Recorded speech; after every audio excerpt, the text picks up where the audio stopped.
ஆண்டவராக இயேசு கிறிஸ்து நாமத்தினாலே மறுபடியும் உங்களை சந்திப்பது நான் மிகுந்த மகிழ்ச்சி அடைகிறேன்.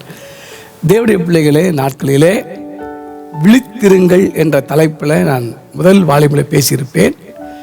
அதே வால்யூமை நான் மறுபடியும் 2வது வால்யூமாக உங்கள் மத்தியிலே இந்த வார்த்தையை பகிர்ந்து கொள்வதற்கு நான் மிகுந்த மகிழ்ச்சி அடைகிறேன். தேவனுடைய பிள்ளைகளே, விழிப்பு என்பது எச்சரிக்கை, தெளிவு, அறிவிலே தெளிவு, அறிவிலே விழிப்பு. நாம் யார் என்பதை கண்டு கொண்டு அதிலே தெளிவாகவும் இருப்பதற்கு தான் இந்த வார்த்தையை நான் உங்கள் மத்தியிலே பிரசங்கித்துக் கொண்டு இருக்கிறேன். முதல் பாகத்திலே பார்க்கும்போது அவன் வகை தேடி சுத்தித் திரிகிறான். வகை என்பது இடம் பிடிக்க. அதெல்லாம் பார்த்தோம். முதல் வால்யூமிலே 4ஆம் அதிகாரத்தில் பிசாசுக்கு இடம் கூடாதீர்கள். அவன் எப்படி இடம் பிடிக்கிறான் என்பதை நாம் பார்த்தோம். நீங்கள் அப்படி ஒருவேளை அந்த முதல் வால்யூம் பார்க்காதிருந்தால் நீங்கள் பாருங்கள், ரொம்ப பிரயோஜனமாக இருக்கும். விழித்திருங்கள் தலைப்பில் பேசியிருப்பேன். அதே 2ஆம் பாகத்திலும் விழித்திருங்கள் என்று பார்க்க போகிறோம். முதல் பாகத்திலே தெளிந்த புத்தியுள்ள இருந்து என்று பேதுரு எழுதியிருக்கிறார். கவனிக்க வேண்டும். அவன் இடம் தேடி சுத்தித் திரிகிறான். அந்த இடம் எப்படியாப்பட்ட இடமா? கோபம் கொண்டாலும் வார்த்தை விடும்போது பாவம் செய்கிறோம். அது ஏன் அந்த பாவமான வார்த்தை வருகிறது என்றால் எரிச்சல், ஒரு மன்னிக்காத சுபாவம், பொறாமையின் சுபாவம், சத்தியத்தை அறியாத சுபாவம் நமக்குள் இருக்கும்போது பிசாசுக்கு நாம் இடம் கொடுக்கிறோம், அவன் இடம் பிடிக்கிறான். இன்றைக்கு பார்க்கிறோம். 1 பேதுரு புஸ்தகம் 5ஆம் அதிகாரம் 8ஆம் வசனத்தை வாசிக்கலாம். தெளிந்த புத்தி உள்ளவர்களாய் இருங்கள், விழித்திருங்கள். ஏனெனில் முதல் பார்க்கிறோம், வகை தேடி சுத்தி திரிகிறார். அதுக்காகவே அவனுக்கு இடம் கொடுக்காதபடி, அவன் இடம் பிடிக்காதபடி விழித்திருங்கள் என்று முதல் பாகத்தில் பேசியிருப்பேன். 2வது அதுக்கு பேது சொல்றார், ஏனெனில் எதற்கு, நம்ம எதற்கு விழித்திருக்க வேண்டும் என்பதை அவர் சொல்லுகிறார். ஏனெனில் உங்கள் எதிராளியான பிசாசானவன். கவனிக்க வேண்டும். இன்னைக்கு நம்ம அநேக சொல்றோம், எங்க அம்மா எதிரி, அண்ணன் தம்பி எதிரி, எங்க அக்கா எதிரி, அத்தை எதிரி, மாமனார் எதிரின்னு சொல்லி, அது மாம்சத்தின்படி எதிரிகள். நீங்கள் ரொம்ப கவனமா இருக்க வேண்டும். எபேசியர் 6ஆம் அதிகாரத்தில் வாசிக்கும் போது நம்முடைய மாம்சத்தோடு இரத்தத்தோடு நம்மளுக்கு போராட்டம் இல்லை என்பதை பவுல் எபேசியருக்கு சொல்லுவார். இது ஆவிக்குரிய யுத்தம், ஆவிக்குரிய போராட்டம், ஆவிக்குரிய சத்ரு யார் என்பதை நீங்கள் விழித்திருக்க வேண்டும் என்பதுதான் இது 2வது பாகம். என் அன்புக்குரிய தேவனுடைய பிள்ளைகளே, ஏனெனில் எதற்காக விழித்திருக்க வேண்டும் என்பதை இங்கே சொல்கிறார். உங்கள் எதிராளி பிசாசானவன். இவன் யாரா? நம்முடைய எதிரியா இருக்கிறார். ஏனெனில்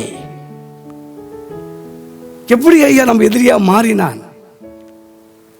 ஆதாம் எப்ப தோற்கடிக்கப்பட்டானோ, தோல்வியை சந்தித்தானோ, தேவனுடைய மகிமையை இழந்தானோ, அப்ப எல்லா மனுஷனுடைய ஜீவனுடைய அதிகாரத்தை இழந்தானோ, ரட்சிப்பு இழந்தானோ, மகிமை இழந்தானோ, அப்போ நம்ம எல்லோரும் மனுஷனா இருக்கும்போது மரண பரிந்தும் அவனுக்கு அடிமையா இருந்தோம் என்று எபிரேயர் 2ல் வாசிக்கிறோம். என் அன்புக்குரிய தேவ பிள்ளைகளே, எபேசியர் 2:3 வாசிக்கிறோம். மாம்சம் மனுஷம் அந்த ஆத்துமாவுக்கு அறிவிடாத போது அவனுக்கு கீழே அவனுக்குள்ளே வாழ்ந்தோம், அவருடைய இரக்கத்தினாலே உயிர்ப்பிக்கப்பட்டோம் என்று பார்க்கிறோம். 2வது விழிப்பு என்ற அன்புக்குரியவர்களே, உங்கள் எதிரியை குறித்தான விழிப்பு நமக்கு அவசியமா இருக்கு. அப்ப நம்ம எதிரி முதல் பார்த்தோம், எரிச்சல் நிமித்தம், மன்னிக்காத சுபாவத்தின் நிமித்தம், சத்தியத்தின் அறிவில்லாத போது, பொறாமைப்படும் போது, வார்த்தைகள் தவறாய் பேசும்போது இடம் பிடித்து நம்மளை கொண்டு மனுஷன் சாயல் இருக்கிற மனு குலத்தையே அழிக்க முயற்சி எடுக்கிறார். எப்படி ஏபால் மூலியமா ஆதாம அடிச்சானோ, சாயல் அழைச்சானோ, மகிமை இழக்கும்படி செய்தானோ, அதே போல உங்களை கொண்டு என்ன கொண்டு அவன் செய்ய முடியும். ஆனால் விழித்திருந்தால் செய்ய முடியாது. என் அன்புக்குரியவர்களை இரண்டாவது இன்னைக்கு பார்க்க போறோம். ஏனெனில் உங்கள் எதிராளி இவன் எதை பிடிக்கிறான், அதுதான் முக்கியம். எதுக்கு விழித்திருக்க வேண்டும்? இந்த எதிரி எங்க வரான், எதற்காக வரான்? நம்முடைய சுபாவங்கள் ஜென்ம சுபாவம் இருக்கு, ஆவிக்குரிய சுபாவம் இருக்கு. அந்த ஜென்ம மனுஷன் இருக்கும்போது, ஆவிக்கு நிலையிலே நம்ம இல்லாத போது, மனுஷன் இருக்கும்போது இவன் நமக்கு எதிரியாய், நண்பனாய் எப்படியே வாழ்ந்தவன், கடவுளாய் தெய்வமாய் இருந்தவன், இப்ப சத்தியத்தை அறிந்த போது, தெளிவான போது, விழித்திருக்கும் போது இவன் நமக்கு எதிரியா மாறுகிறான். ஆனால் இவன் எதிரியா மாறினாலும் கூட பாருங்க, நமக்கு எதிரியாவே இருக்கிறான். அதனாலதான் விழித்திருக்க வேண்டும். முன்னை பார்த்தோம், மன்னிக்கணும், பொறாமைப்படக்கூடாது, சத்தியத்தை அறியணும், இதுல விழித்திருக்க வேண்டும். ஆனா இன்றைக்கு பார்க்க போறோம், ஆண்டவராய் இயேசு கிறிஸ்து இந்த பேதுருவை நோக்கி ஒரு காரியத்தை சொன்னார். அதனால பேதுரு தன் அனுபவத்திலிருந்து எழுதுகிறார். பாதிக்கப்பட்டதினாலே, பாதிக்கப்பட்டு ஜெயித்ததினாலே இந்த அதிகாரத்தை எழுதுகிறார். எதுக்காக இந்த வார்த்தை சொன்னார் பாருங்க, விழித்திருங்கள், தெளிந்த புத்தியோடு விழித்திருங்கள். வகை தேடுகிறான்.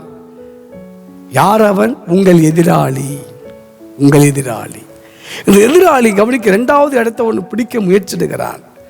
அவன் முயற்சி எடுக்கும் போது நம்முடைய செய்கை, நம்முடைய பேச்சு, நாம் தேவனுக்குள்ள முன்ன இருந்த நிலைமையை மாற்றுவதற்கு தான் அவன் மறுபடியும் செயல்பட விரும்புகிறான். என் அன்புக்குரியவர்களே, பார்க்கலாம், ஆண்டவராய் இயேசு கிறிஸ்து இந்த பூமியில் இருக்கும்போது கடைசியாக கெத்செமனேக்கு போகிறதுக்கு முன்னே தம்முடைய சீசர்களை அழைத்து குறிப்பா பேதுரு பார்த்து சொன்னார். லூக்கா எழுதிய சுவிசேஷம் 22ஆம் அதிகாரம் 32ஆம் வசனத்தை வாசிக்கலாம். நானோ உன் விசுவாசம் ஒளிந்து போகாதபடிக்கு உனக்காக வேண்டிக் கொண்டேன்.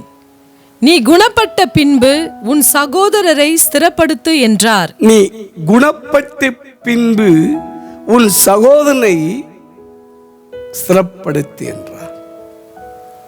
நம்முடைய சுபாவமாகிய குணத்திலே அவன் கவனத்தை வைக்கிறான். நீங்க ரட்சிப்பில்லாத போது அவனுடைய சுபாவத்திலும், அவனுடைய செய்கையிலும், அவனுடைய மாயத்திலும், பொய்யிலும் வாழ்ந்த நம்மை இப்ப ரட்சிக்கப்பட்டு வெளியே வரும்போது அவன் என்ன செய்கிறான்? மறுபடியும் நம்மை தேடிக்கொண்டிருக்கிறான். எப்போ? மத்தேயு சுவிசேஷம் 12:43 வாசிக்கும் போது, தான் விட்ட வீடு வெறுமையா இருக்கிறதை கண்டு அவன் வனாந்தரத்தில் அலைந்து திரிந்து இளைப்பாறு இல்லாத போது மறுபடியும் அந்த வீட்டுக்கு வருகிறான். எப்போ வருகிறான்? வெறுமையா இருக்கும் போது. நம்முடைய சுபாவங்கள் குணப்படாத வெறுமையா இருக்கும் போது, நம்முடைய சுபாவங்கள் மன்னிக்கப்பட்ட, பாவத்தை விட்டு மன்னிக்கப்பட்டு குணப்பட்டு ஆரோக்கியம் இல்லாத இருக்கும்போது, அந்த இருதயமாகிய குணப்பட இருக்கும்போது அந்த பொல்லாத சாத்தான் மறுபடியும் உள்ள வருகிறான். என் அன்புக்குரியவர்களே, வரங்கள் செயல்படும் போதோ, அற்புதங்கள் செய்யப்படும் போதோ, பிசாசு துரத்தும் போதோ சொல்லாத வார்த்தை ஆண்டவராய் இயேசு கிறிஸ்து பேதுரு குறிப்பா சொன்னார். நீ குணப்பட்டு பின்பு உன் சகோதரனை நீ ஸ்திரப்படுத்து. ஏனென்றால் உன்னை சோதிக்கும்படி பிசாசு இடத்தில் வேண்டிக் கொண்டான். நானோ உன் விசுவாசம் ஒளிந்து போகாதபடி உனக்காக வேண்டிக் கொண்டேன் என்று ஆண்டவர் சொன்னார். பிரியமானவர்களே, பேதுருக்கு ஒரு சோதனை காலம், ஒரு சோதனையான காலம். என் அன்புக்குரிய தெய்வ பிள்ளைகளே, பிசாசு கொடுக்கிற சோதனை இங்கே நம்முடைய சுபாவத்தில் வைக்கிறார். அதனால தான் ஆண்டவர் இயேசுக்கு சொன்னார். மத்தேயு சுவிசேஷம் 26ஆம் அதிகாரம் 40-41 வாசிக்கும் போது கேட்போம். மத்தேயு சுவிசேஷம் 26ஆம் அதிகாரம் 40-41 பின்பு அவர் சீஷர்களிடத்தில் வந்து அவர்கள் நித்திரை பண்ணுகிறதைக் கண்டு பேதுருவை நோக்கி, நீங்கள் 1 மணி நேரமாவது என்னோட கூட விழித்திருக்க கூடாதா? கவனிக்க வேண்டும். வரங்கள் வல்லமைகள் செயல்படும் போது சொல்லாத வார்த்தை. ஆண்டவர் கெத்செமனே தோட்டத்துக்கு போகிறார், பாடுகளை அனுபவிக்க போகிறார், நிந்தைகளை அனுபவிக்க போகிறார், அவமானத்தை அனுபவிக்க போகிறார், சிலுவையை சுமந்து வெட்டி சிறக்க போகிறார். என் அன்புக்குரிய தேவ பிள்ளைகளே, அந்த நேரங்களிலே போறதுக்கு முன்னே தம்முடைய சீசரை பார்த்து சொன்னார், நீ குணப்பட்டு பின்பு உன் சகோதரனை ஸ்திரப்படுத்து. சாத்தானை சோதிக்கும்படி என்கிட்ட கேட்டான் என்று. என் அன்புக்குரிய தெய்வ பிள்ளைகளே, பிசாசின் சோதனை நேரத்தில் தான் இயேசு பேதுருவை பார்த்து சொன்னார், 1 மணி நேரம் என்னோடு இருந்து விழித்திருக்க கூடாதா என்று சொன்னார். அடுத்த 41 என் அன்புக்குரிய பிள்ளைகளே, மாம்சம் விளைவினது, ஆவிய உற்சாகமானது சொன்னார். விழிப்பு என்பது 1 மணி நேரம் என்னோடு கூட சொன்னார். என் அன்புக்குரிய தெய்வ பிள்ளைகளே, நீங்கள் தொடர்ந்து இந்த அதிகாரத்தில் பார்க்கும்போது அவரோடு ஜெபிக்க முடியாமல் அவள் நித்திரை பண்ணினார்கள். இயேசு சொன்னார், எழுந்து விழித்திருங்கள் என்று சொன்னார். என் அன்புக்குரியவர்களே, தேவனோடு விழிப்பில்லாத, அவருடைய சுபாவத்தில் விழிப்பில்லாத, அவருடைய வார்த்தையில் விழிப்பில்லாத, அவர் மரணத்தில் விழிப்பில்லாத, அவருடைய உயிர்த்தெழுந்த விழிப்பில்லாத, அவருடைய சாயல விழிப்பில்லாத நாம் இருக்கும்போது நம்முடைய சுபாவத்தை கொண்டு சாத்தான் என்ன செய்தான், என்ன செய்கிறான் என்பதை இந்த பிரசங்கத்தின் மூலியமாய் உங்கள் அறிவு தெளிவாகும்படி இந்த வார்த்தை உங்களை நோக்கி வருகிறது. என் அன்புக்குரியவர்களே, இயேசு சொன்னார், சோதனைக்கு உட்படாதபடி சாத்தானை சோதிக்க முயற்சி எடுத்துக் கொண்டிருக்கிறார். அவன் உன் எதிராளி, உன்னை முன்ன அடிமைப்படுத்தினவன், உன்னை பாவத்திலே முழுகி உன்னை அடிமை கொண்டு குற்ற மனசாட்சி கொடுத்தவன், மகிமை இழக்க செய்த அந்த சத்துருவை நீ மேற்கொள்ள வேண்டுமானால், ஜெயிக்க வேண்டுமானால் 1 மணி நேரம் என்னோடு கூட விழித்திருக்க கூடாதா? தேவ பிள்ளைகளே, ஒருவேளை ஊழியம் செய்து கொண்டிருக்கலாம், இல்லை ஊழிய தாகத்தோடு இருக்கலாம், இல்லை தேசத்துக்காக, பட்டணத்துக்காக, கிராமங்களுக்காக ஜெபிக்கிற பிள்ளைகளாக இருக்கலாம். என் அன்புக்குரிய தெய்வ பிள்ளைகளே, நீங்கள் குணப்படாத, நீங்கள் தெளிவில்லாமல், நீங்கள் ஆரோக்கியம் இல்லாத நீங்கள் ஊழியம் செய்யும் போது பாதிப்பு இருக்கு. அதனால தான் இயேசு கிறிஸ்து அவர் சபை கொடுப்பதற்கு முன்பாக சொன்ன வார்த்தை தான், நீ குணப்பட்டு பின் உன் சகோதரி ஸ்திரப்படுத்து. அதனால பேருடைய ஊழியங்கள்லாம் பாருங்க, குணப்படு என்று பல இடங்களில் அவர் சொல்லியிருப்பார். என் அன்புக்குரிய தெய்வ பிள்ளைகளே, குணம் என்பது ரோமர் நிருபத்தில் வாசிக்கிறோம் 2ஆம் அதிகாரத்திலே 4ஆம் வசனத்திலே, நீ குணப்படும்படி தேவ தயவு உன்னை ஏவுகிறது என்று சொன்னார். என் அன்புக்குரியவர்களே, நீங்கள் தொடர்ந்து அந்த அதிகாரத்தை பார்க்கும்போது எதற்காக பவுல் அந்த வார்த்தை வலியுறுத்தினார் என்றால், மற்றவளை குறை சொல்லி திரிவது, மற்றவளை குறையை கண்டுபிடித்து அது பிரசங்கத்து மூலியமா, யூடியூப் மூலியமா பலர்கிட்ட சொல்லி அனுப்புவது. என் அன்பான தெய்வ பிள்ளைகளே, புரிந்து கொள்ளுங்கள். குறை என்பது மற்றவருடைய காரியங்களை நம்மகிட்ட அன்பா பேசினவர்கள், நண்பனாக இருந்தவர்கள், அக்காவா தங்கச்சா இருந்தவர்கள், தாயா இருந்தவர்கள், ஊழியக்காரர் உதவியா இருந்து நம்மளோடு பழகி எல்லாம் இருந்து கடைசி ஏதோ ஒரு விதத்தில் நீங்கள் பிரிஞ்சு போகும்போது அந்த ஊழியக்காரன் அவதூறமாக பேசுவது, தவறாய் பேசுவது தான் கவனிக்க வேண்டும். நீங்கள் அவர்களை நிர்வாணமாக்குகிறீர்கள். அன்னைக்கு ஆதாம் ஏவாள் நிர்வாணி என்றும் அவள் வெட்கப்படாது இருந்தார்கள். ஆனால் கடவுள்கிட்ட அவங்க பேச வரும்போது ஒளிந்து கொண்டார். ஏனென்றால் நான் நிர்வாணி என்று அறிந்த போது. பாருங்கள் அன்புக்குரியவர்களே, கடவுள் அவள் நிர்வாணியை தான் உண்டாக்கினாலும் அவள் நிர்வாணம் என்று அறிவில்லாமல் இருந்தார். தேவனுடைய மகிமை அவளை மூடியிருந்தது. கடவுள் கேட்டார் 3ஆம் அதிகாரத்தில் ஆதியாகமத்தில், உன்னை நிர்வாணி என்று அறிவித்தவன் யார் என்று கேட்டார். அன்புக்குரிய தெய்வ பிள்ளைகளை, மற்றவருடைய குறையை சொல்வது, மற்றவருடைய குறையை கூறுவது, அங்கே இங்கேயும் அலைந்து திரிவது. லேவியராகத்தில் வாசிக்கிறோம், உன் சகோதரன் அங்கே இங்கேயும் கோல் சொல் திரியாயாக, அவன் இரத்தப்பைக்கு ஆளாகாத. என் அன்புக்குரியவர்களே, நீங்கள் குணப்பட வேண்டும். இப்படியாப்பட்ட ஊழியங்கள், இப்படியாப்பட்ட காரியங்களை ஒருவேளை கேட்கிற மக்களாக இருந்தால், பேசுகிற மக்களாக இருந்தால் நீங்கள் குணப்பட வேண்டும். குணப்படாத இருதயம் என்று வேதம் சொல்கிறது. இன்றைக்கு விதைக்கப்பட்ட விதையை பற்றி இயேசு சொல்லும் போது பிசாசு வந்து அந்த விதைகளை பொறுக்கி கொண்டு போய்விட்டார். அதை நொறுக்கி போட்டார். ஏனென்றால் அவர்கள் குணப்படாத இருதயம் உள்ளவர்கள் என்று. மார்க் 4:12, மத்திய 19:15 நீங்கள் வீட்டில் வாசித்து பாருங்கள். என் அன்புக்குரியவர்களே, நீங்கள் விழித்திருங்கள். ஏனெனில் உங்கள் எதிராளி உங்களை கொண்டவன் என்ன செய்கிறார்? 1 மணி நேரம் நீங்கள் தேவனோடு இருப்பதற்கு ஒரு வழி நான் சொல்ல விரும்புகிறேன். நீங்க சரியாக 1 hour 1 மணி நேரம், ஒருவேளை அந்நிய பாஷையிலையோ இல்லை தமிழ்லையோ நீங்க சரியா எந்த ஒரு டிஸ்டர்பன்ஸ் இல்லாம உங்களால் ஜெபிக்க முடியுதா பாருங்க. அந்த 1 மணி நேரம் உங்களால் ஜெபிக்க முடியாவிட்டால் அதனால வர விளைவு பற்றி தான் நீங்க பேச வருகிறேன். பேதுரு 1 மணி நேரம் ஜெபிக்க முடியாமல் போனார். ஒருவேளை நீங்க ஊழியம் செய்து கொண்டு இருக்கலாம், நீங்க ஊழியத்துக்காக கொடுத்து கொண்டு இருக்கலாம், நீங்க ஊழியத்துக்கு அர்ப்பணிக்கப்பட்டு இருக்கலாம். என் அன்புக்குரியவர்களை ஏமாந்து போவாதீர்கள். இன்னைக்கு கர்த்தர் உங்களோடு இடைப்பட்டு கொண்டிருக்கிறார். 1 மணி நேரம் ஜெபிக்காத நிமித்தம் வந்த சில விளைவுகளை பார்க்க போறோம். பிசாசு என்னென்ன செய்தார் பாருங்கள். வாசிக்கலாம். அதே மத்திய சுவிசேஷம் 26ஆம் அதிகாரம் 51ஆம் வசனத்தை வாசிக்கலாம். அப்பொழுது இயேசுவோடு இருந்தவர்களில் ஒருவன் கை நீட்டி தன் பட்டயத்தை உருவி பிரதான ஆசாரியனுடைய வேலைக்காரனை காதார வெட்டினான். 1 மணி நேரம் ஜெபிக்காத நிமித்தம், ஏனெனில் உங்கள் எதிராளி பிசாசு. 1 மணி நேரம் ஜெபிக்கவில்லை. ஊழியம் விஸ்டிங் ஆத்மா பாரம் நல்லதே, தப்பே கிடையாது, நல்லது. ஆனா 1 மணி நேரம் நீங்கள் சரியாக ஜெபிக்க முடியாவிட்டால் பிளீஸ், இன்றைக்கு நீங்க விழித்திருக்கும்படியா இந்த வார்த்தை உங்களை நோக்கி வந்து கொண்டிருக்கு. எதுல? உங்க சுபாவங்களிலே, அந்த ஜென்ம சுபாவங்களிலே. நீங்க எந்த பாவத்தை விட்டு வெளியே வந்தீர்களோ அந்த பாவத்திலே நீங்கள் தெளிவா இருக்கிற. பாவம்னா அதுல அடிமதி வெளியே வந்துட்டோம், மறுபடியும் அந்த பாவனை மேற்கொள்கிறதா, அந்த பாவம் செய்வதை தூண்டுகிறதா, அந்த பாவத்தை அடிமையாக்கி கொண்டு என்னை பின்தொடர செய்கிறதா என்பதை கவனிக்க வேண்டிய சத்தியங்கள். காதார வெட்டினார். என் அன்புக்குரியவர்களே, இந்த மேத்யூவில் இது யார் வெட்டினான் என்பதை பேர் சொல்லப்படவில்லை. ஆனால் யோவானில் சுவிசேஷம் 18ஆம் அதிகாரம் 10ஆம் வசனத்தில் வாசிக்கும் போது அவன் பேதுரு என்று சொல்லப்பட்டான். பாருங்கள், பேதுரு. ஆச்சரியமா இருக்கிறார். இந்த மேத்யூ சொல்லவில்லை. யூதர்கள் எப்பயுமே யாரையும் காட்டி கொடுக்க மாட்டார், பயப்படுவார்கள்.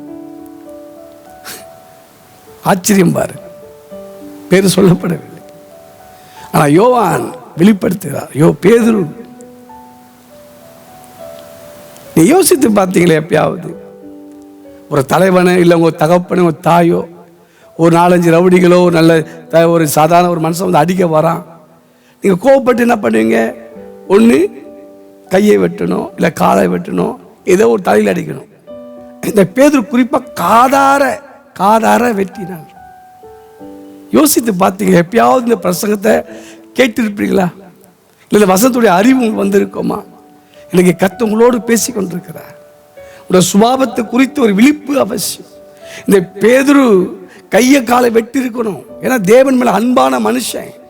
ஏன் காதார வெட்டினான் என்றால், இப்படி செய்கிற தொழில் மீன் பிடிக்கிற தொழில்.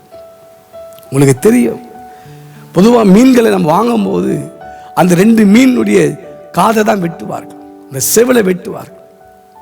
பாருங்க, நீ பார்த்துருப்பீங்க, எடுத்த உடனே அந்த காதை தான் வெட்டுவார். அன்புக்குரியவர்களே, நீங்கள் எதை விட்டு ரட்சிக்கப்பட்டீர்களோ அந்த சுபாவம் நம்மளை பின்தொடர்றதான பாருங்கள். அந்த சுபாவம் நம்மளை எட்டி பார்க்கறதா பாருங்கள்.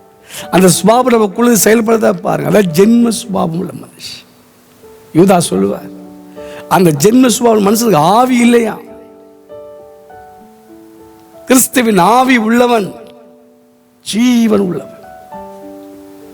பாருங்கள், 1 மணி நேரம் விழித்திருக்காரு.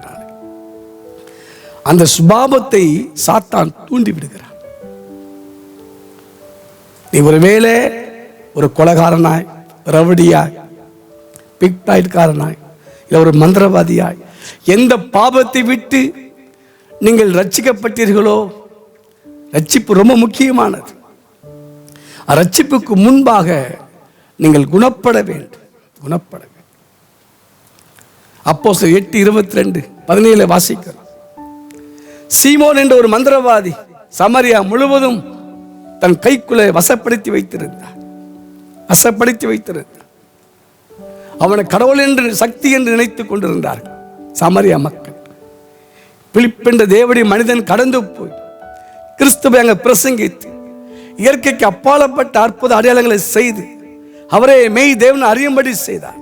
அதை கண்டு சீமோன் ரட்சிக்கப்பட்டார், ஞானஸ்நானம் பெற்றார். ஆனால் மனம் திரும்பவில்லை. மனம் என்பது என்ன? அவன் சொல்லுகிறான் பாருங்கள், நான் யார் மேலே கை வைத்தாலும் அவன் பரிசுத்தாவை பெற வேண்டும். நான் 8:17 வசனத்தை பாருங்கள். 22 பேதுரு சொல்லுகிறார், துர்குணத்தை விட்டு மன திரும்பு, உன் பணம் உன்னோட நாசனமாய் போகும். ஒரு மனிதன் பணம் இருந்தும் குணப்படாவிட்டால் அந்த பணம் அவனுக்கு நாசனமாக்கி யோசித்து பாருங்க. எந்த அசுத்தாவை வைத்துக் கொண்டு மக்களை ஏமாற்றி கொண்டிருந்தான் இப்ப பரிசுத்தாவை கேட்கிறான். பணம் கொடுத்தால் அந்த வரங்களை பெற்றுக்கொள்ளலாம். கவனமாயிருங்கள். தேவ பிள்ளைகளே, தேவன் உங்களோடு பேசிக் கொண்டிருக்கிறார். குணப்படுவது என்பது ஆரோக்கியமாவது. உங்கள் ஆவி எதனால கட்டப்பட்டு அடிமைப்பட்டு காயப்பட்டு இருந்ததோ, நீங்கள் ரட்சிக்கப்படுவது உண்மைதான். ரட்சிக்கப்படுவதற்கு முன்பே மன திரும்ப வேண்டும். பாவங்களை விட்டு பாவங்கள் அற கழுவி குணப்பட வேண்டும். அந்த குணப்படுவதற்கு தான் 1 மணி நேரம் விழித்திருந்து ஜெபிக்க வேண்டும் என்று அங்கே இயேசு சொன்னார். அந்த 1 மணி நேரம் ஜெபம் இல்லாத நிமித்தம் அந்த பழைய சுபாவத்தை சாத்தான் தூண்டிவிட்டார். நன்றாய் கவனிக்க வேண்டும். இவர்களே உலகத்திலே எப்படி எனக்கு தெரியாது. ஒரு நாள் ஒரு மந்திரவாதி, பயங்கரமான மந்திரவாதி, ரட்சிக்கப்பட்டு கடவுளை அவர் பயன்படுத்தினார். அவருடைய வருமானங்கள் குறைவுபட்டது. அவர் ரொம்ப பாதிக்கப்பட்டார். வருமானம் இல்லை, ஊழியம் சரியா இல்லை. திடீர்னு அவருக்கு ஒன்றும் புரியாமல் பழைய தொழில் அந்த மாந்திரிகத்தை செயல்பட்டார். ஆவினர் பலமுறை உணர்த்தியும் செயல்படவில்லை. மக்களை ஏமாற்ற வேண்டும் சொல்லி மாந்திரிகத்தை ஈடுபடும் போது அந்த பொல்லாத ஆவி அவரை அடித்து விட்டது. மறுநாள் ரூமுக்குள்ளே போய் ஜனங்கள் பார்க்கும்போது ரத்த வெள்ளத்தில் இறந்து போய் கிடந்தார். அந்த ரூம் முழுவதும் பூஜை ரூமாய் மாறிவிட்டது. பொல்லாத ஆவி வைத்து அந்த ஆவியை கூப்பிடும்போது அந்த ஆவி அவனை அடித்து விட்டது. கலப்பை மேல் கை வைத்து திரும்பிட்டு பார்க்காதே. முன்ன எப்படி இருந்து எனக்கு தெரியாது. ரட்சிக்கப்பட்ட போது நீங்கள் அந்த சுபாவத்தில் விழித்திருக்க வேண்டும். அந்த சுபாவம் குணப்பட வேண்டும். உங்களுடைய குணங்கள் இயேசுவை போல மாற வேண்டும்.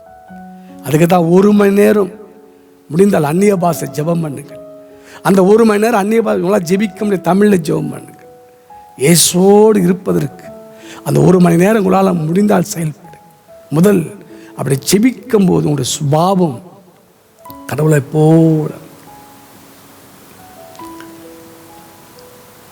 சங்கீதம் 17:15 சொல்லும் போது, நான் விழித்திருக்கும் போது உம்முடைய சாயல் திருப்தியானே.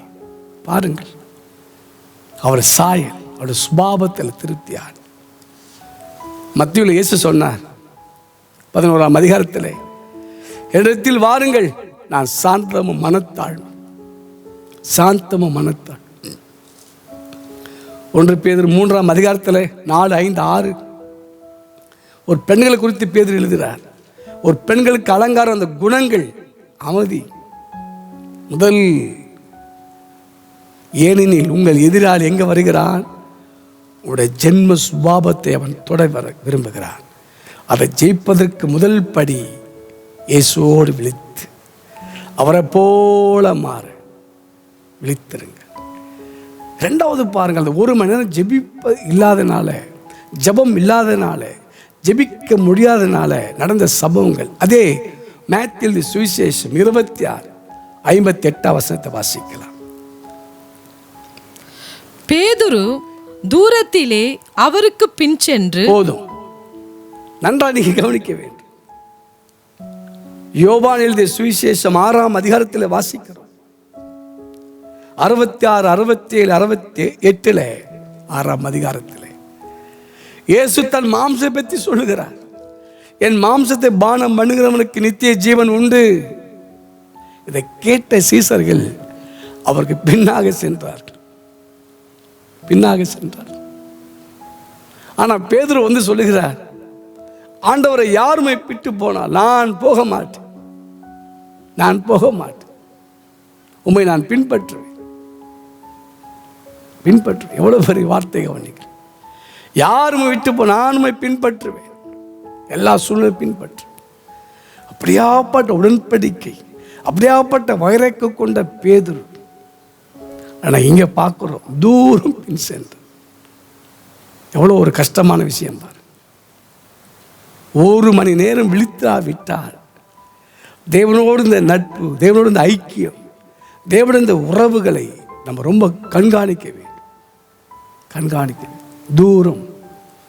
முன் ஆண்டவருக்காக முன்னே இருந்தவர்கள், ஊழியத்தில் முன்னே இருந்தவர்கள், கொடுப்பதிலே முன்னே இருந்தவர்கள், யார் கொடுத்தாலும் கொடுக்காவிட்டால் நான் செய்வேன், நான் ஜெபிப்பேன், நான் உயிரை கொடுப்பேன், அப்படிலாம் தரிசனம் பெற்ற, வார்த்தையை பெற்ற, பாரம் பெற்ற எத்தனையோ பிள்ளைகள் ஊழியத்துக்கு வந்தாலும் சபைக்கு வந்தாலும் ஆனால் கத்தரை விட்டு தூரம் போகிறோம். நமக்கு எதுக்கு பிரச்சனை? நமக்கு ஏன் இந்த போராட்டம்? ஐயோ, சபைக்கு போனால் போதும், ஜபத்துக்கு போனால் போதும், நம்ம தூரமாகவே இருப்போம் நாம் நினைக்கிறோம். என்ன காரணம் தெரியுமா? அந்த 1 மணி நேரம் ஜபம் இல்லாதனால இது சாத்தான் பண்ணுற ஒரு வேலை. இது என்ன, எதை காட்டுகிறது என்றால், சங்கீதங்கள் புஸ்தகம் 73ஆம் சங்கீதம் 27ஆம் வசனத்தை வாசிக்கலாம். சங்கீதங்கள் புஸ்தகம் 73 73:27. இதோ உம்மை விட்டு தூரமாய் போகிறவர்கள் நாசமடைவார்கள். பாருங்கள், நீங்க கடவுளை விட்டு தூரம் போகும்போது நாசம், மோசம் போகும். அதை 23 சொல்லுவார், நான் இப்பொழுதே உன் மண்டியிலே இருக்கிறேன். சங்கீதம் 139 18ஆம் வசனம் சொல்லுகிறது, நான் விழித்திருக்கும் போது மண்டியிலே இருக்கிறேன். அவைகளை நான் என்ன போனால் மணலை பார்க்கிலும் அதிகமாம். நான் விழிக்கும் போது இன்னும் உம் மண்டையில் இருக்கிறேன். நான் விழிக்கும் போது உன் மண்டையிலே இருக்கிறேன், உன் கிட்டே இருக்கிறேன். பாருங்கள், தூரமாக இல்லை, கிட்டே இருக்கு. என் அன்பான தேவ பிள்ளைகளே,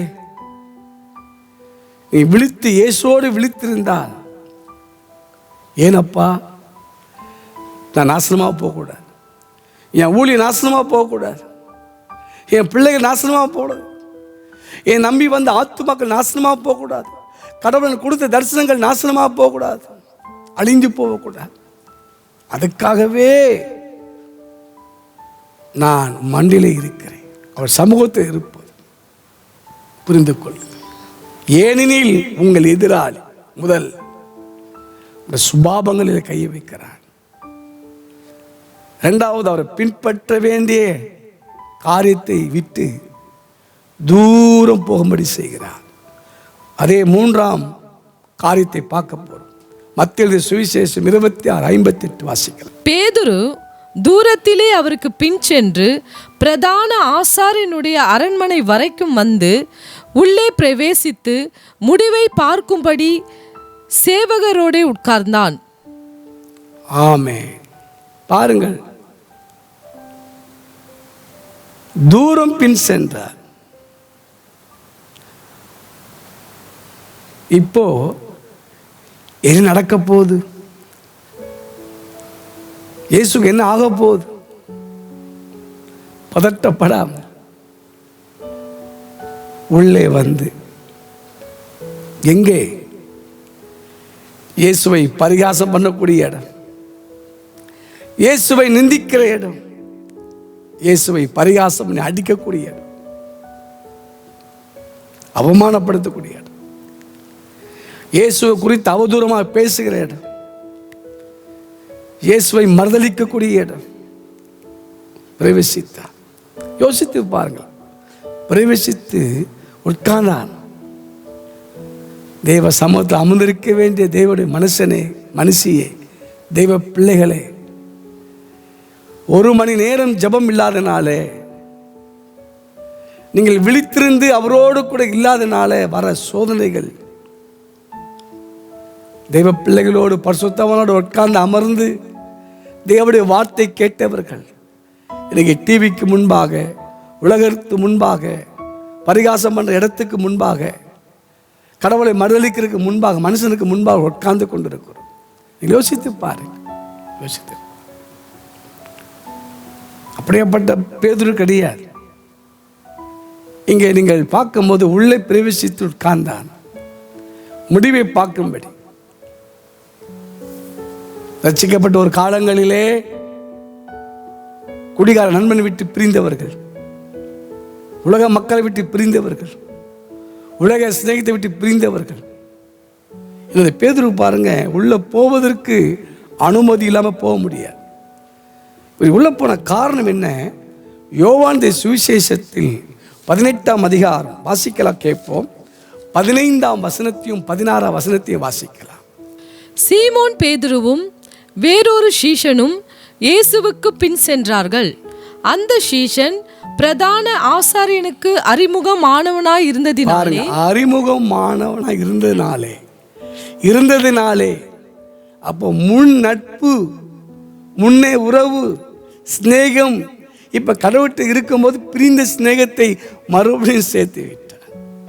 ஒரு காலத்தில் கூத்து, கும்பாலம், குடி, வெறி, பரிகாசத்தில் இருந்தவன், அதை கடவுள் அழைக்கும் போது எல்லாத்தையும் விட்டு பிரிந்து கடவுளுக்காக வைராக்கியம் பாராட்டினவன் 1 மணி நேரம் ஜெபம் நண்பனை தேடி போய்விட்டான். அறிமுகம் உள்ள அழைத்தார்கள். நான் அப்பயே சொன்னேன், சர்ச்சைக்கு போகாதடா, ஜெபத்துக்கு போகாதடா, படிச்சுட்டு என்ன திறமை, என்ன வியாபாரம், என்ன பிஸ்னஸ் பண்ண போய் அதில் போய் பார்த்தியா? நீ நம்பி போன இயேசுநாதர் என்ன வழி நடந்தது பார்த்தியா? தேவையா உனக்கு? யூடியூப்பை பாரு, அவங்கள பற்றி அவர் ஊழியம் பண்ண அவ்வளோ மோசக்காரனாகிறான்னு பார்த்தியா? சர்ச்சைக்கு போகாத, ஊழியம் செய்யாத, அவன் சுயநதியாக வாழ்ந்து கொண்டிருக்கிறான்.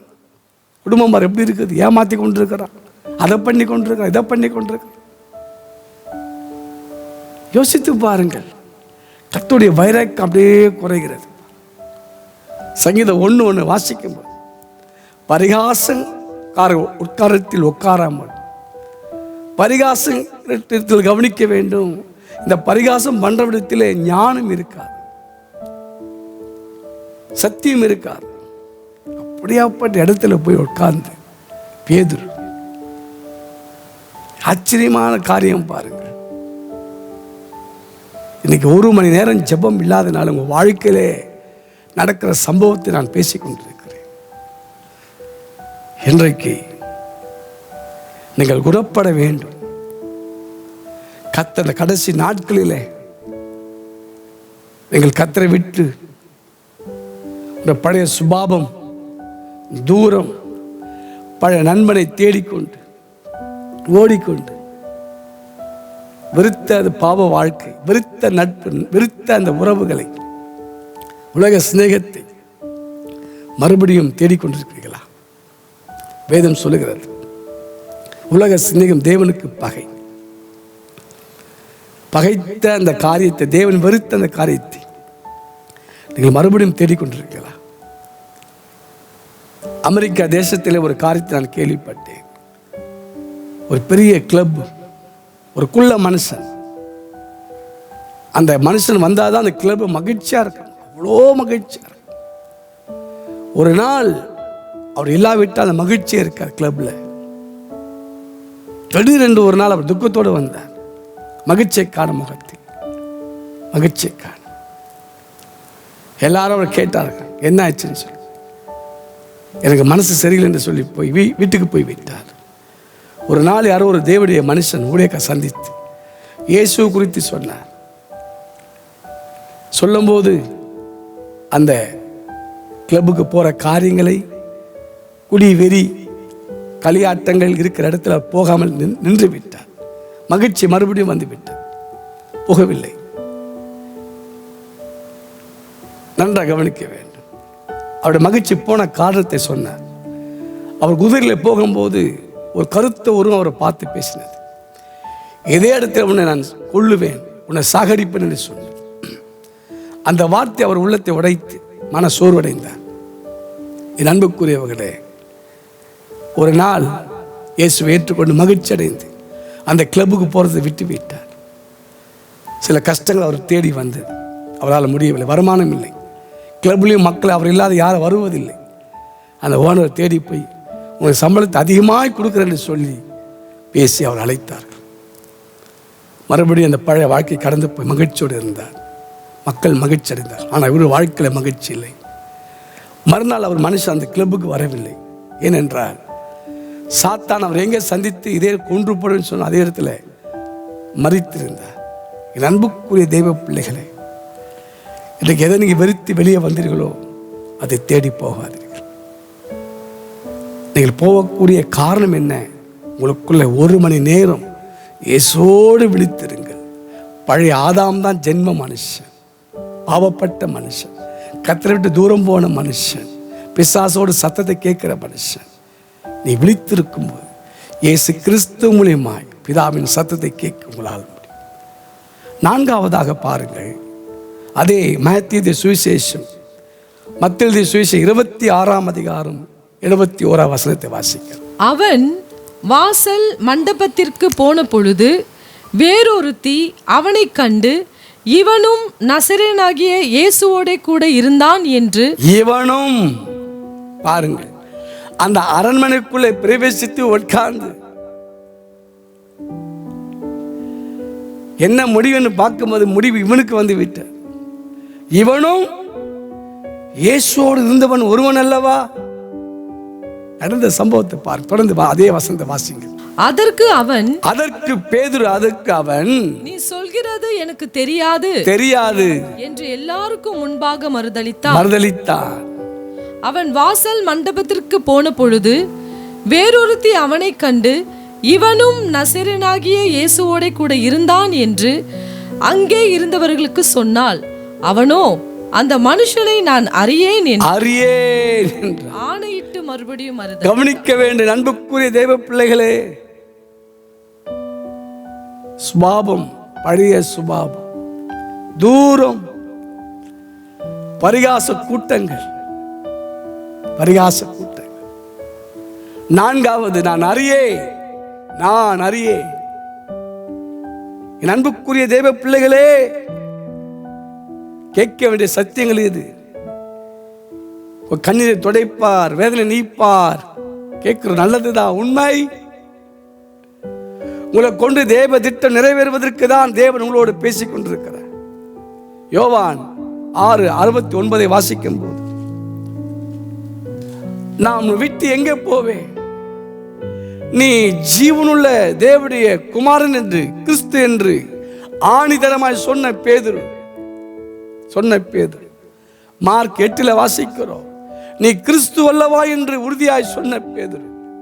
எரேமியா, எலியா என்று பலர் சொல்கிறார்கள். ஆண்டவரே, நீ தேவனுடைய குமாரன் கிறிஸ்து என்று ஆணிதரமாய் வெளிப்பாடு பெற்ற பேதுரு, சத்தியத்துக்காக நின்ன பேதுரு இப்ப மறுதலிக்கிறான். நான் அறியே, எனக்கு ஒன்றுமே தெரியாது என்று சொன்ன. என் அன்புக்குரிய தேவ பிள்ளைகளே, நீங்கள் யோவான் சுவிசேஷம் 8ஆம் அதிகாரம் 55 சொல்லுகிறது, நானும் அவரை அறியேன் என்று சொன்னால் உங்களைப் போல பொய்யனாய் இருப்பேன். அதை வாசிக்க கேட்போம். யோவான் 8:55 வசனத்தை வாசிக்கலாம். ஆயினும் நீங்கள் அவரை அறியவில்லை, நான் அவரை அறிந்திருக்கிறேன். அவரை அறியேன் என்று சொல்வேன் ஆகில் உங்களைப் போல நானும் பொய்யனாய் இருப்பேன். சத்தியத்துக்காக நின்ற பேதுரு, நீ ஜீவனுள்ள கிறிஸ்து என்று உறுதிப்படுத்தின பேதுரு. அப்படியாப்பட்ட பேதுரு, நான் அறியே, சத்தியத்தை வெளிப்படுத்துற வாயிலிருந்து இப்ப பொய் வருது. என் அன்பு சகோதரியே, என் அன்பு தேவனுடைய ஊழியனே, விசுவாசியே, சத்தியத்தை பேசி வந்த அந்த வாயிலே நீ பொய் பொய். பிள்ளைக்கு திருமணம் காத்திருந்து நடக்கலை, மறுதளிக்கிற வாழ்க்கை. பையனுக்கு வேலைக்காக மறுதளிக்கிற வாழ்க்கை. வெளிநாடு போவதற்காக மறுதளிக்கிற வாழ்க்கை. ரேஷன்ல வராது, கவர்மெண்ட் பணம் வர சொல்லி மறுதளிக்கிற வாழ்க்கை. ரட்சிக்கப்பட்டு கல்யாணம் பண்ணி கவர்மெண்ட் பணம் வரும்னு சொல்லி மறுதளிக்கிற வாழ்க்கை. கடவுளுக்கு நிற்க வேண்டிய ஆணும் பெண்ணும் குடும்பம் நிற்க வேண்டிய இன்னைக்கு விக்கிரங்களுக்கு முன்பாக பணத்துக்காக போட்டோ எடுத்து அனுப்புகிற வாழ்க்கை, மறுதளிக்கிற வாழ்க்கை. ஊழியத்துக்கு வைரக்கமா செய்த அன்பு சகோதரியே, சகோதரனே, சத்தியத்தை பேசுவதற்கு வைரக்க கொண்டு சகோதரியே, ஒரு சின்ன பொய்னால மறுதலி கவனிக்க வேண்டும் அழுது புலம்பி கடவுள்கிட்ட மனசாபப்பட்ட என் அன்பு சகோதரி, இன்றைக்கு என் அன்பு தேவனுடைய ஊழியரே, துணிகரமான பொய் அறியே அறியே. இன்னைக்கு வாழ்க்கையில் உயர்வு வரும்போது, உயர்ந்த மக்களை பார்க்கும்போது, ஐயோ என் பொண்ணுக்கு காத்திருந்தேன், எவ்வளோ ஜபம் பண்ண, எவ்வளோ உபவாசம் பண்ண, மாப்பிள்ளை கிடைக்கல, இதோ கிடைச்சிட்டாங்க, இந்துல முஸ்லீம்ல கிடைச்சிட்டாங்க. பேரை மாற்றி பொய்யை சொல்லி சொத்துக்காகவும் பணத்துக்காகவும் பேருக்காக புகழுக்காகவும் ஓடிக்கொண்டிருக்கிற என் அன்பு தேவ பிள்ளைகளை மனத்திரும்புங்கள், மனத்திரும் அறியே. நான் சபைக்கு போனேன், சும்மா தான் போனேன், ஜபத்துக்கு கூட சும்மா தான் போனேன். ஐயோ சத்தியத்தை பேசுன வார்த்தை, குழந்தைகளை கத்திருக்குன்னு வளர்த்த வாழ்க்கை, உடுத்துக்காக ஒப்பு கொடுத்த வாழ்க்கை, நீங்கள் பொய்யை சொல்லி வாழ்க்கையை சீர்குலைத்து இருக்கலாம். எனக்கு தெரிஞ்ச ஒரு அன்பு சகோதரியை நான் பார்ப்பேன். கொடூரமான வேலை வாங்குவார்கள் மாமியார் வீட்டில், கொடூரமான அழுதுகிட்டே இருப்பார்கள். நான் அப்போ ரசிக்கப்படுறேன், சின்ன பிள்ளையா இருக்கேன். கொடூரமான வாழ்க்கை, அழுது கொண்டே இருப்பான். ஒரு நாள் அவளை பேசும்போது தான் தெரியும், அவங்க குடித்துக்கு ஒப்பு கொடுத்தவங்க, வயசு கடந்து போய் கொண்டிருக்கு. அவங்க சிபிஎம் சபைக்கு போகிற ஒரு குடும்பம், தான் மகளை ஒரு இந்துவில் கல்யாணம் பண்ணி கொடூர அவஸ்தைக்கு ஊழியத்தில் திருதர்சனம் சொன்ன பெண், ஊழியம் செய்த பெண், தகப்பும் பாருங்க ஆவில் நிரம்பி ஜெபிக்கிறார். ஆனால் பெண் வாழ்க்கை கொடூரமான வாழ்க்கை, வயதாய் கொண்டிருக்கிறது, என்ன பண்ணுவது தெரியாமல் தவிக்கிற, மறுதளிச்சு தான் ஒரு வாழ்க்கை கொடுக்க வேண்டுமானால், பொய் சொல்லி தான் ஒரு வாழ்க்கை அமையுமானால், அப்படியாப்பட்ட வேலையும் திருமணம் வேண்டாம். விழித்திருங்கள், விழித்திரு. அவன் அறியேன் என்று சொல்லி பொய்யை சொன்னான். எனக்கு தெரியாது, நான் சும்மா தான் சர்ச்சைக்கு போனேன், சும்மா தான் ஊழியத்துக்கு வந்தேன். ஊழியம் செய்து விட்டு நீ பின்மாற்றத்துக்கு போயிருக்கலாம், கத்தரை விட்டு தூரம் போயிருக்கலாம். கத்தவனோட பேசிக்கொண்டு ஏனெனில் உங்கள் எதிராளி சாத்தானுடைய சோதனை ஜெயிப்பதற்கு தான் 1 மணி நேரம் ஜெபம். கடைசியாக முடிக்க விரும்புகிறேன். மத்திய 26:74. அப்பொழுது அவன் அந்த மனுஷனை அறியேன் என்று சொல்லி சபிக்கவும் சத்தியம் பண்ணவும் தொடங்கினான். உடனே சேவல் கூவிற்று. பாருங்கள், அறியேன் என்று சொல்லி சபிக்க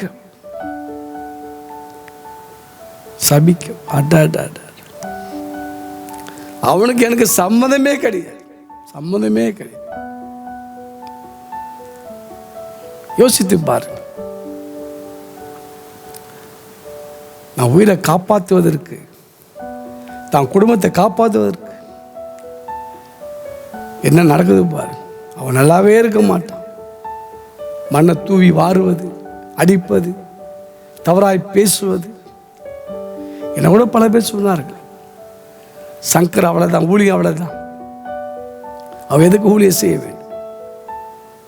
என் அன்புக்குரியவர்களே, எவ்வளோ சோதனைகள், எவ்வளோ போராட்டங்கள் வந்தது. நான் ஒரு நாளும் கடவுளுடைய கேள்வி கேட்கவில்லை. காரணம், தேவனின் மேலே போட்ட அபிஷேகம். ஏன் நடந்து கேட்கவில்லை. நான் மறுதலிக்க மாட்டேன்னு சொன்ன பேதுரு. இயேசு சொன்னார், சேவல் கூவதற்கு 3 தரம் மறுதலிப்பாய். நான் ஜென்ம சுபாவம் உள்ள மனுஷன். பாரு, கடைசி கடவுளை சபிக்கிறான். கொடூரமான வாழ்க்கை. கலாத்தியர் 3:10 நியாயப்பிரமாணம் கிரியைகள் சாபமானது, கிரியை செய்கை. இந்த பேதுரு கத்தை அழைக்கும் போது நியாயப்பிரமாணம் ஒழித்துக்கு தான். அப்படிப்பட்ட மக்களுக்கு போதனை அளித்தார். இன்றைக்கு ஊழியரே, தேவ பிள்ளைகளே, ஒரு நல்ல ஐக்கியத்தை நல்ல ஊழியம் செய்துவிட்டு உங்களுடைய சுய லாபத்துக்காக, சுய நன்மைக்காக, உங்கள் உயர்வுக்காக, மேன்மைக்காக மற்றவரை சபிப்பது, தவறாக பேசுவது விட்டுவிடுங்கள். உங்கள் கிரியைகள் எப்படி, உங்களுடைய வாயின் வார்த்தை எப்படி, வார்த்தைகளை விழித்திருங்கள். யாக்கோபு சொல்லும்போது, மனுஷன் தேவனுடைய சாயலாக இருக்கிறார், ஒரே வாயினால் ஆசீர்வாதத்தையும் ஒரே வாயினால் சாபத்தை கொண்டு வரக்கூடாது என்று. அதனால நம்முடைய வாயின் வார்த்தைகள், சங்கீதம் 129 கடைசியிலே வாசிக்கிறோம், வைப்போக்க ஆசுவத்தை கூறுவதில்லை, ஊழியக்கார வாயிலிருந்து ஆசுவத்தை பேச பழகுங்கள். அதுதான் தேவன் நம்ம அழைத்து அழைப்புகள். ஆனால் பேதுரு சபிக்கிறார். அன்புக்குரியவர்களே, ஐந்தாவதாக விழித்து, உங்கள் எதிராளி ஆசுவத்தை பேச வேண்டிய வாயில சாபத்தை நீங்கள் கூறுமானால் நீங்கள் விழித்திருக்க வேண்டும். மற்ற நல்லா இருப்பான் என்று பிரயாசப்பட்ட நீங்கள், மற்ற சுகமாக இருக்க வேண்டும் ஜெபித்த நீங்கள், தேசத்துக்காக உண்மையாக ஜெபித்த நீங்கள், ஊழியக்காக ஜெபித்த நீங்கள், பெற்றோருக்காக ஜெபித்த நீங்கள், இன்னைக்கு பெற்றோரை சபிக்க உன் வாய் இருக்குமானால் கவனமாக இருங்கள், கவனமாக இருங்கள், விழித்திருங்கள். பாருங்கள், கடைசி பேதுரு மனக்கசந்தால்தான், தான் செய்த தவறெல்லாம் மனக்கசந்தால்தான், இயேசு சொன்ன வார்த்தை நினைத்து மனக்கசந்தால்தான். நீ விழித்திருங்கள். ஏனெனில் உங்களை எதிராளி உங்களை பிடிப்பது முதல் குணங்களை பிடிக்கிறார். அவர் விட்டு தூரம், கிட்ட இருக்க வேண்டிய, ஐக்கியம் இருக்க வேண்டியவன் தூரம். பரிகாசம் பண்ண இடம், கூட்டத்தில் போய் உட்கார்ந்து பரிகாசம் பண்ணக்கூடிய இடம், இயேசுவை பரிகாசம் பண்ணி அடிக்க போற இடம், பாவியில் உட்கார இடம், ஞானம் இல்லாத இடம், சத்தியம் இல்லாத இடத்துல உட்கார்ந்து முடிவை பார்க்கிறார். என் அன்புக்குரிய தேவ பிள்ளைகளை, மறுதளிக்கிறார், பொய் பேசுகிறார். மூன்றாவது சபிக்க தொடங்கி, ஐந்தாவது சபிக்க தொடங்கினார். இன்றைக்கு உங்கள் ஊழியங்கள் ஆரம்ப காலங்கள் இருந்தது, உங்கள் விசுவாச ஆரம்ப காலத்தில் இருந்தது, உங்கள் ஜெப ஜீவியம் ஆரம்ப காலத்தில் இருந்தது போல இருக்கா? சோதித்துப்பார், சோதித்துப்பார். கர்த்தர் உங்களை ஆஸ்வதிப்பார், உங்களை உயர்த்துவார். இந்த காணொலியை விட்டு விடாதீர்கள், தொடர்ந்து பாருங்கள். கர்த்தர் உங்களோடு பேசுவாரானா? தேவனுடைய ஊழியரே, தேவனுடைய மனுஷனே, குற்ற மனசாட்சிக்குள்ளே போக வேண்டாம். இன்றைக்கு எந்த இடத்துல இருந்தாலும், ஆண்டவரே என்னை மறுபடியும் உயிர்ப்பியும் என்று கேளுங்கள், என்னை மறுபடியும் தூக்கி எடுங்கள் கேளுங்கள். நிச்சயம் அவர் தூக்க வல்லவர். இடத்தில் வரவில்லை, புறம்பே தள்ளுவதில்லை சொன்ன கடவுள். எந்த பேதர் மறுதலிச்சு போனாரோ அதே பேதர் தேடி போனார். இன்னைக்கு இந்த காணொலி மூலம் உங்களை தேடிக்கொண்டிருக்கிறார், இந்த காணொலி மூலம் உங்களை பேசி கொண்டிருக்கிறார். மறுபடியும் உங்களை உயர்த்த, மறுபடியும் உங்களை ஊண்ட கட்ட, உங்களுக்கு கொடுத்த தரிசனத்தை, இழந்து போன தரிசனத்தை, சபையை, மக்களை மறுபடியும் கொடுப்பதற்கு தான் உங்களோடு பேசிக்கொண்டிருக்கிறேன். God bless you. உங்களுக்கு நான் ஜெபிக்க விரும்புகிறேன். அன்பின் பிதாவே, என் ஆண்டவராக இயேசு என்ற நாமத்தை கொண்டு வருகிறேன்.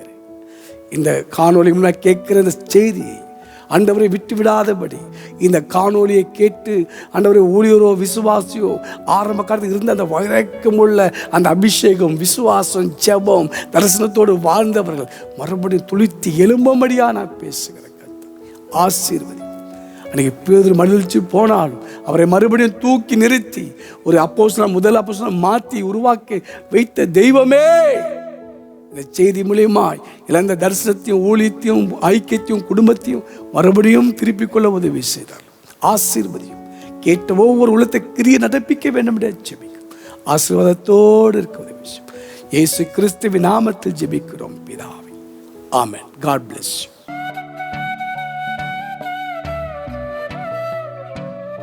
Thanks for watching our video. For contact 9941601995. நீங்கள் எங்களை தொடர்பு கொள்ள வேண்டிய தொலைபேசி எண் 9941691995. நன்றி.